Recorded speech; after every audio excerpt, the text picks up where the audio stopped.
Last month, the renowned and much-loved singer Lena Horne died in New York, aged 92. This Afro-American singer and civil activist worked in America in the golden era of stage and screen, meeting such great names as Billie Holiday and Duke Ellington.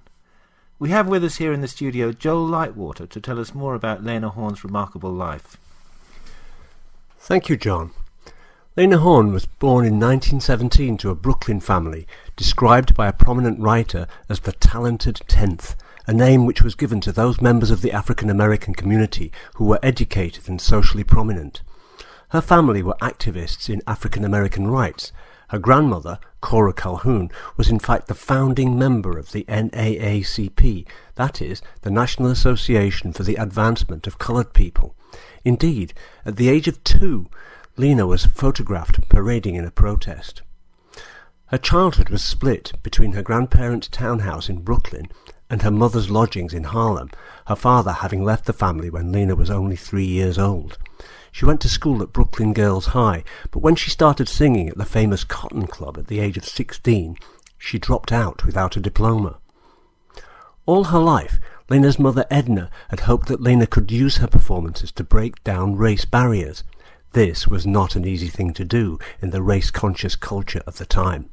At one point, Lena was advised to advertise her creamy complexion as Latin, something she refused to do. While later in her career, studio executives in Hollywood suggested that she darken her skin colour with makeup. Matters relating to racial equality were always high up on Lena's priorities. During World War II, when she was entertaining soldiers and prisoners of war, she noticed that she was always being asked to perform for groups which segregated in terms of colour.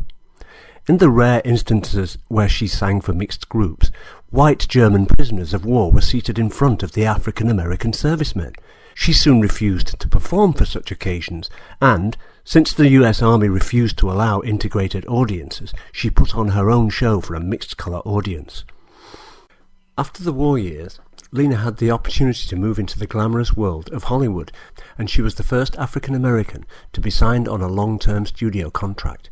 However, this was an age when the colour barrier was still strong. Black actors rarely had the chance to play anything more than maids and butlers. Although Lena was beginning to achieve a high level of notoriety, she found that she rarely had the chance to act, and many of her lines were cut during the editing process. Only in 2 incidences did she play a character that was central to the plot. But Lena's elegance and powerful voice were unlike anything that had come before, and both the public and the executives in the entertainment industry began to take note. By the mid-40s, Horne was the highest-paid black actor in the country, and her songs were instant classics. However, Horne's great fame could not prevent the wheels of the anti-communist machine from bearing down on her. During the 1950s, she was marked as a communist sympathizer as a result of her civil rights activism. She soon found herself blacklisted and unable to work on television or in the movies. At this time, however, she continued to sing in nightclubs and made some of her best recordings. In the 60s, she was once again back in the public eye. Since the 16-year-old danced her first steps on the stage of the Cotton Club, much has changed. Thanks to her continued musical, theatrical and political efforts, she paved the way for many other non-whites in the entertainment industry.